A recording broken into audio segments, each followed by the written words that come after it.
Salut, bienvenue à cette nouvelle émission de Logos Rema sur la chaîne Ministère de la Porte Étroite TV.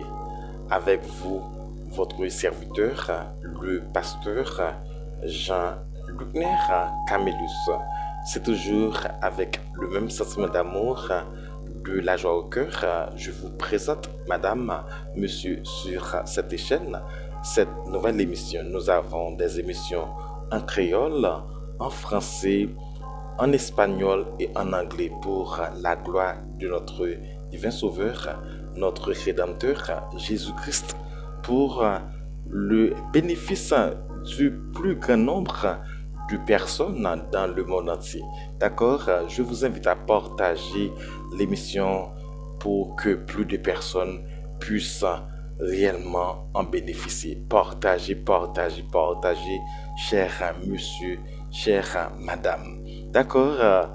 Nous avons des émissions telles que Logos Rema, l'émission que je suis en train de vous présenter. Nous avons l'heure de la prière et de la méditation. Nous avons également, frères, sœurs, la sagesse divine, la porte du salut. Ce sont de bonnes émissions qui peuvent vous aider réellement dans votre marche avec le Seigneur. Partagez, partagez, abonnez-vous à cette chaîne pour pouvoir recevoir toutes notifications à chaque nouvelle émission. D'accord? Notre sujet est passionnant. Frères, sœurs, partagez, partagez.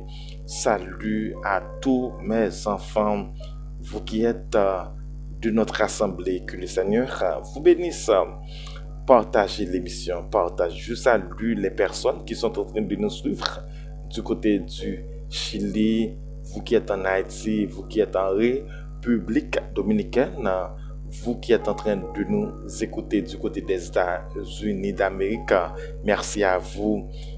Vous qui êtes au Canada, merci encore.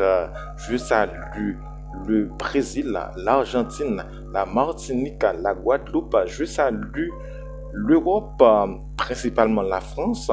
Je salue l'Afrique, principalement le Congo. D'accord? Les Congolais, que le Seigneur vous bénisse. Frères, sœurs, partagez, suivez l'émission du commencement jusqu'à la fin. D'accord? Notre sujet est passionnant. Ça fait la une de l'actualité. C'est bien pourquoi le remariage du pasteur Marcelo Tonassi Jérémie a soulevé tant de contestations. Oui, le pasteur Marcelo vient de se remarier le mercredi dernier, le 23 juillet de 2025, autrement dit. Waouh, waouh. Un bref résumé du personnage. Le pasteur Marcelo Jérémie Tonassi est né le 27 janvier 1975 au Congo. Il est pasteur, écrivain, père de 4 enfants. Il est le pasteur principal de l'église La Compassion. On peut dire il est l'apôtre, d'accord? L'apôtre Marcelo Tonassi. Frères, sœurs, ce pasteur est très influent. Il est très écouté dans le monde de la francophonie. D'accord? Il a prêché en Haïti déjà. Frères, sœurs, il y a quelque chose qui s'est passé dans sa vie. Sa femme Blanche est décédée le 12 juin de 2024 en Turquie. C'est ça, mes bien-aimés frères, sœurs. On nous dit bien qu'il est décédé suite d'une crise cardiaque lors d'une intervention médicale. Frères, sœurs, après la mort de sa femme, le pasteur a éprouvé de la tristesse. Vraiment, la tristesse, le chagrin on sait très bien que c'est pas quelque chose de facile. La perte de sa femme, on sait très bien quand on a une femme, on a un homme dans sa vie, c'est quelque chose de valeur. Un bon mari, une bonne femme. La perte d'une personne si chère à vous, c'est pas quelque chose de facile à supporter, frères et sœurs. Eh bien, nous savons très bien combien de choses négatives sur le net. On a eu vraiment des moments vraiment difficiles. Vraiment difficiles. Des paroles blessantes à l'endroit du pasteur Marcelo Tounassi. Certaines personnes disent il est l'auteur de la mort de sa femme. D'autres disaient bien, ce monsieur-là n'est pas coupable, mais comment peut-il être coupable de la mort de sa femme? On comprend bien deux camps. Certaines personnes pour le pasteur, d'autres contre le pasteur. C'était ça la situation. La tristesse, l'angoisse, ce sont des choses qui viennent dans nos vies. Certaines fois, on n'a pas l'impression qu'on allait être frappé d'une situation troublante. En tout cas, on se sent heureux, on est en train de bien vivre. Malheureusement, la vie nous donne des leçons, des situations très critiques. Eh bien, c'est bien le cas du pasteur Marcelo Tounassi. Eh bien, chose étonnante, soit 3 mois après, en septembre de 2024, il a annoncé sur les réseaux sociaux qu'il allait se remarier. Waouh, c'est quelque chose qui est venu, vraiment ça a fait du bruit. Beaucoup de personnes se sont opposées à cette pensée, à cette parole, à cette déclaration. Vous voyez bien, on nous dit bien comment cet homme-là, il vient à peine de perdre sa femme, eh bien, il veut se remarier très rapidement comme ça. Vous voyez bien comment les hommes, comment ils se comportent comme ça. On parle méchamment des hommes.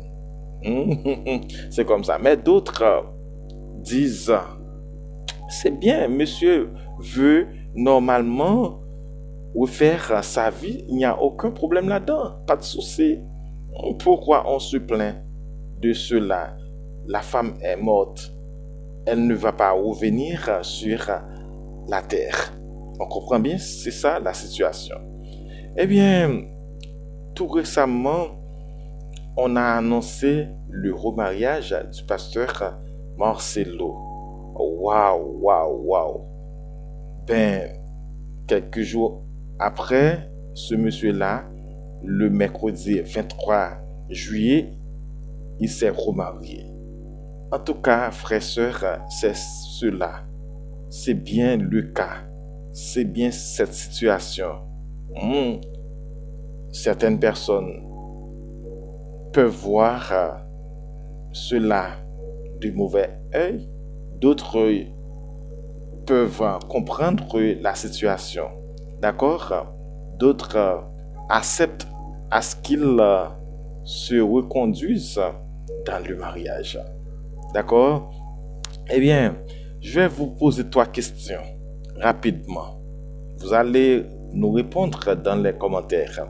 D'après vous, a-t-il longuement réfléchi avant de prendre cette décision? Est-ce que le pasteur Marcelo Tounassi Jérémie a longuement réfléchi avant de prendre la décision de se remarier? Deuxième question, pensez-vous que cela constitue un grand problème? parce que cette cérémonie n'a pas eu lieu au Congo, en l'église de la Compassion? D'après vous, est-ce un problème? Troisième question, si vous étiez à la place des parents de la défunte, c'est-à-dire Blanche, quel serait votre comportement à l'endroit du pasteur?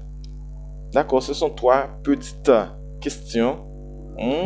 Trois petites questions. Frères, sœurs, chers internautes, j'aimerais bien que vous répondiez à ces interrogations. D'accord? C'est pas une obligation, mais quand même pour que je puisse... en tout cas, trois questions, frères, sœurs. Maintenant, nous allons faire la deuxième partie de notre émission, qui est bel et bien à la lumière de l'évangile. Est-ce que le pasteur Marcelo Tonassi a tort de se remarier rapidement selon les dires des gens, c'est-à-dire selon les pensées, les paroles des gens? On comprend bien? Voyons quelques aspects bibliques. Lisons 1 Corinthiens chapitre 7, les versets 1er, 2 et 39. Rapidement. Pour ce qui concerne les choses dont vous m'avez écrit, je pense qu'il est bon pour l'homme de ne point toucher de femme. Toutefois, pour éviter l'impudicité, que chacun ait sa femme et que chaque femme ait son mari. 1 Corinthiens chapitre 7, le verset 1. Nous allons voir le verset 39. La Bible nous dit bien, une femme est liée aussi longtemps que son mari est vivant. Mais si le mari meurt, elle est libre de se remarier à qui elle veut, seulement que ce soit dans le Seigneur. Frères et sœurs, c'est la parole du Seigneur. Et nous allons lire un autre passage rapidement. C'est bien Hébreux chapitre 13, le verset 4 qui nous dit que le mariage soit honoré de tous et le lit conjugal exempt de souillure, car Dieu jugera les débauchés et les adultères. Hébreux 13, verset 4. Voyez, frères et sœurs, le texte nous dit bien, 1 Corinthiens chapitre 7, le verset 1er, nous dit bien, il est bon à ce que chacun ait sa femme, à ce qu'un homme ait sa femme. Il est bien, il est normal à ce qu'une femme ait son mari. C'est important, c'est la Bible. La Bible nous dit bien, une femme est liée. Également, on peut dire, un homme est lié aussi longtemps que sa femme est vivante.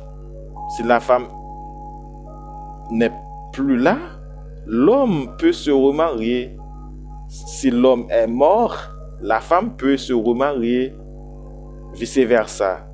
Frères et sœurs, d'après la Bible, Monsieur Marcelo ou encore l'apôtre Marcelo est libre de se remarier. Il n'y a aucune barrière à ce qu'il fasse son mariage. Liberté, la liberté, la liberté, la liberté encore. On comprend bien? Puisque la Bible nous dit bien, il est libre. Il est libre. Maintenant, voyons s'il y a une loi en Afrique, au Congo, qui peut donner une interdiction. Il n'y en a pas. Il n'y en a pas. Moi-même qui vous parle, je suis juriste. J'ai déjà fait la consultation. Il n'y a aucune loi en Afrique, d'accord, qui s'oppose à cela. Est-ce qu'il y a question de délai? Non. Le monsieur là, il s'est remarié dans un délai plus ou moins acceptable. À mon avis, d'après vous, est-ce que cela est acceptable? 1 an après la mort. Donc certaines personnes disent c'est parce que ce monsieur-là n'aimait pas sa femme, etc., etc., etc. Voyez bien, est-ce que c'est ça la vérité? Voyons maintenant quelques raisons qui peuvent pousser l'apôtre Marcelo à se remarier si vite comme certains le croient. Regardez bien, il se pourrait bien que ce monsieur-là se sente faible. D'accord? Il se sent faible face à la réalité de sa vie sexuelle, mes bien-aimés. En d'autres termes, il ne peut pas continuer à vivre sans une femme. Il est intéressant, puisque la Bible nous dit bien, il faut éviter l'impudicité à tout prix. Donc, ce monsieur-là, il a prêché, fuyez l'impudicité. Il est en train de fuir l'impudicité en se remariant rapidement, c'est ça. D'après moi, vous voyez bien, je ne suis pas son défenseur. Vous voyez bien, c'est pas mon ami. Mais il faut apprendre à apprécier la vérité. Il faut comprendre, il faut pas se mettre dans une situation, il faut pas se mettre dans une situation où l'on condamne des gens. Il faut que vous soyez honnête avec vous-même. Il faut que vous ayez de la compréhension, l'amour du prochain, l'amour de son frère, de sa sœur. C'est important. Vous voyez bien? Certaines personnes qui sont en train de lapider monsieur n'ont pas l'amour. Oui, c'est ça, manque d'amour. Est-ce que vous étiez bien à l'intérieur de sa maison? Ce monsieur-là a montré de l'amour envers sa femme lors de son vivant. Qu'est-ce que vous pouvez en dire? Frère, il faut que vous sachiez que votre parole est très importante. Il ne faut pas parler n'importe comment. Non, il ne faut pas parler n'importe comment. Terminons rapidement. La deuxième chose qu'on peut dire, c'est que ce monsieur-là se voit dans l'obligation de trouver une aide pour la gestion de ses enfants. Vous voyez bien, sur le plan familial, il se sent vide. Il se sent dans le besoin du remplacement. Vous voyez bien, c'est important. Troisième raison, il a besoin d'une femme à ses côtés pour raison ministérielle. On sait que monsieur gère beaucoup de ministères. Il a des églises en Afrique et dans d'autres régions. Il a besoin d'une femme, d'une nouvelle femme. Vous voyez bien? Quatrième raison, il est en train de chercher de la sécurité sur le plan social. Lorsqu'on n'est pas marié, on est pasteur, on peut être douté de vous. On peut dire, est-ce que monsieur là n'est pas en train de faire telle ou telle chose? Vous voyez bien, frère et soeur, je peux penser, je veux croire que ce monsieur là a beaucoup de raisons valables. Vous voyez bien, de raisons valables pouvant lui donner la possibilité de se remarier.